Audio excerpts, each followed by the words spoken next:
All right. Cheers, everyone. Get ready to dive into the world of Tempranillo today. Ooh, yes. It's one of those wines that's everywhere these days, but I feel like there's still a little bit of mystery surrounding it. Like, Yeah, what is little. it? Is it a simple, easy drinking wine, or is it something you like bust out for a special occasion? That's a really good question, because it kind of walks that line between approachable and complex. Okay.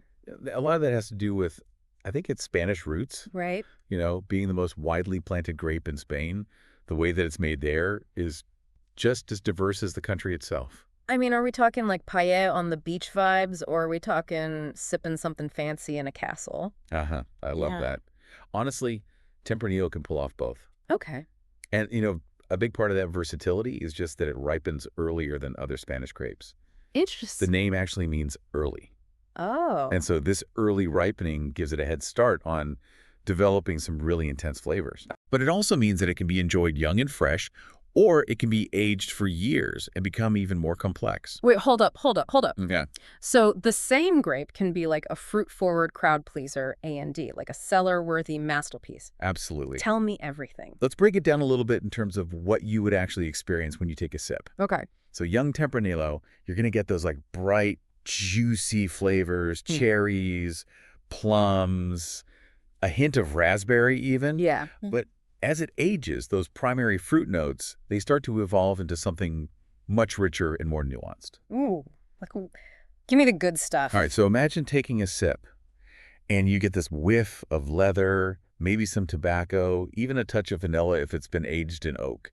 Oh, wow. And the flavors just become deeper, more integrated. You get hints of dried fruit, toffee, even truffle in those like really special aged bottles. Okay, you had me at truffle. That's, This is really making me rethink everything I thought I knew about Tempranillo. Yeah. So we've got these amazing aromas and flavors, but what about like the actual structure of the wine? yeah, so Tempranillo is known for having noticeable but really elegant tannins. Okay.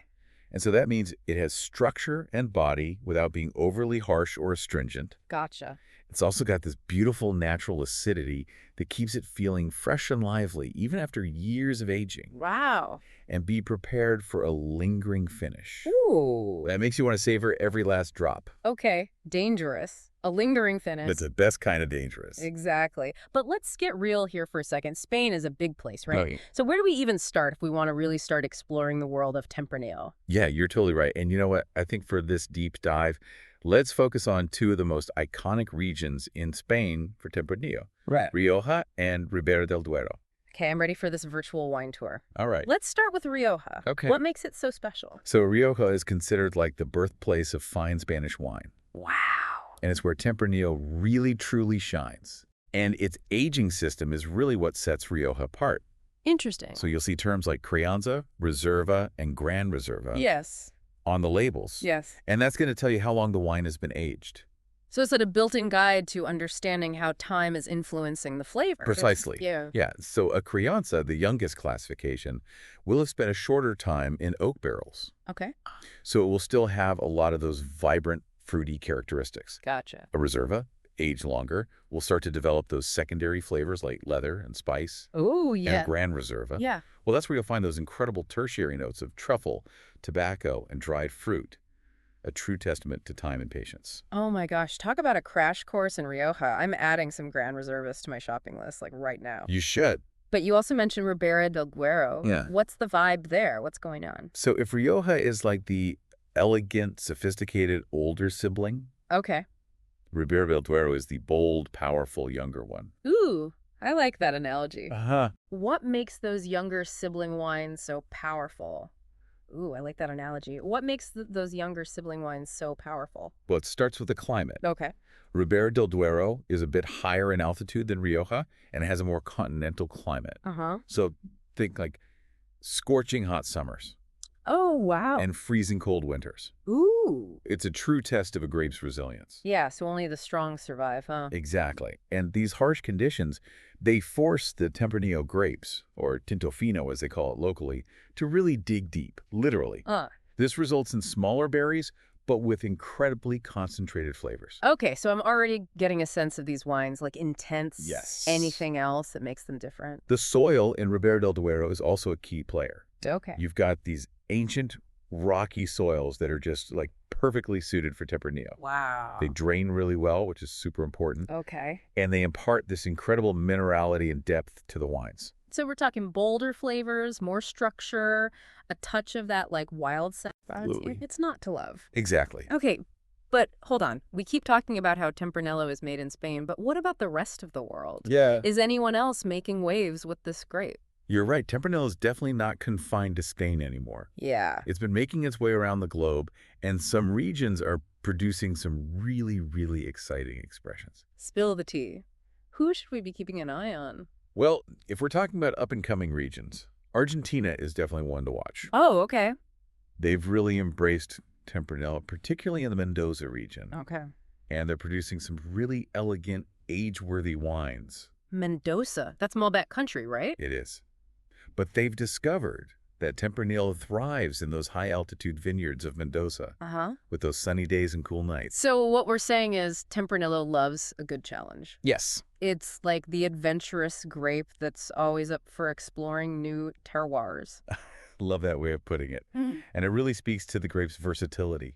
Whether it's the traditional elegance of Rioja, the bold character of Ribera del Duero, or the emerging finesse of Argentina, Tempranillo just continues to captivate wine lovers all around the world. Speaking of captivating, Yeah. you mentioned earlier that Tempranillo can age for years. So what kind of timeline are we talking about here? Oh. And what kind of magic happens in the bottle over time? Ah, the magic of aging. It's like watching this time lapse of flavor development. Ooh. Now, not all Tempranillos are meant to be cellared for decades. Right. Some, like those youthful Crianza Riojas, are best enjoyed within a few years of their release. Okay. But those with good structure, balanced acidity, and well-managed tannins, Yeah. those are the ones that can truly stand the test of time. Okay, give me an example. How long are we talking? Like, for these age-worthy beauties? Well, a well-made Reserva from Rioja or a powerful Ribera del Duero can age beautifully for 10, 15, even 20 years or more in some cases. Wow, okay. It's all about the balance of its components and the storage conditions. Okay, so picture this. It's 2044. I'm pulling out a dusty bottle of Tempranillo that's been patiently waiting in my cellar. Nice. What can I expect? Paint me a picture. First, you'll notice the color. Okay. That youthful ruby hue will have transformed into a more garnet brick red color. Okay. And when you take that first sip, get ready for a symphony of aromas and flavors. Ooh, a symphony, you say? Yes. Give me all the movements. Imagine those primary fruit notes of cherry and plum Yeah.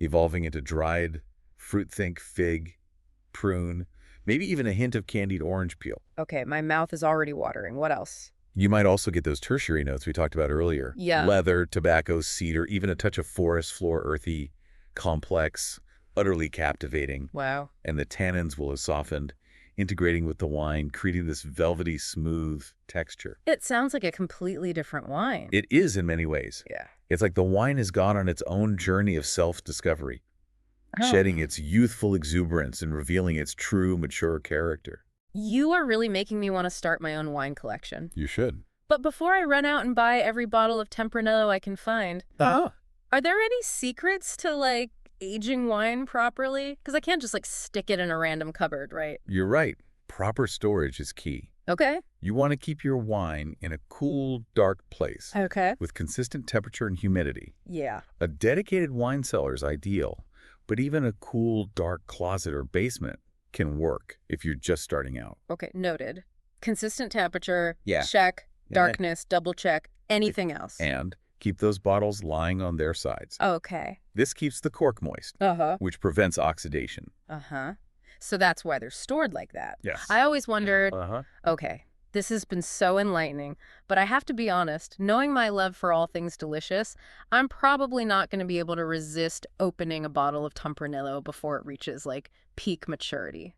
And that's perfectly fine. Like I said, not all Tempranillos are meant for long-term aging. Mhm. Some are made to be enjoyed in their youth, while others benefit from a few years in the bottle. So how do I know which is which? Yeah. Are there any, like, telltale signs? Absolutely. Yeah.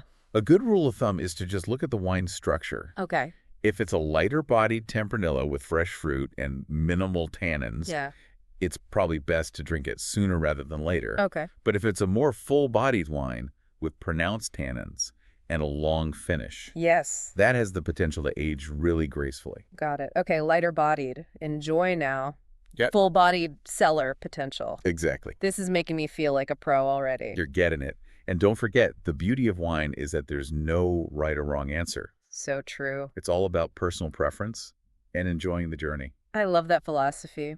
But before we get too philosophical here, let's get back to the practical stuff. Right. We've talked a lot about how Tempranillo tastes. Yes. But I'm dying to know, Mm-hmm.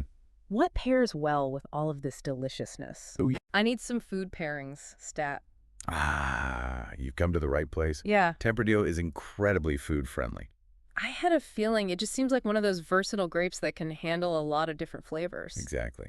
It's all about finding those harmonious combinations that make both the wine and the food sing. Okay, I'm ready to make some music. Okay? Hit me with your best shot. Night. What are we pairing with Tempranillo? Hit me with your best pairings. What should we be eating with Tempranillo? Well, since we've been talking all about Spain, Yeah. let's start with the classics. Okay. Imagine yourself at a tapas bar in Madrid. Okay. You've got a plate of patatas bravas drizzled with spicy aioli, some slices of jamon iberico, maybe some chorizo sizzling with paprika. Okay, stop. They're speaking my language. Haha. What kind of Tempranillo are we pairing with this tapas feast? So a young, fruit-forward Tempranillo, like a Crianza from Rioja, would be perfect. The wine's bright acidity and juicy red fruit notes will cut through the richness of the food, while its subtle spice notes will complement those bold Spanish flavors. It's like a flavor party in my mouth and everyone's invited. But what if I'm craving something a little heartier? Then we move on to those bolder Tempranillos, Okay. like a Reserva or Gran Reserva from Rioja, or a powerful Rudera del Duero. Okay. These wines have the structure and complexity to stand up to richer, more savory dishes. Like what? Give me some inspiration. Think like roast lamb, grilled steak, hearty stews, even a perfectly cooked burger with aged cheddar. You really are speaking my language today. I know, right? This all sounds so good. The wine's tannins will cut through the richness of the meat, while its earthy, savory notes will complement the dish's depth of flavor. Okay, you've convinced me. Tempranillo is officially the most versatile grape on the planet. It might be.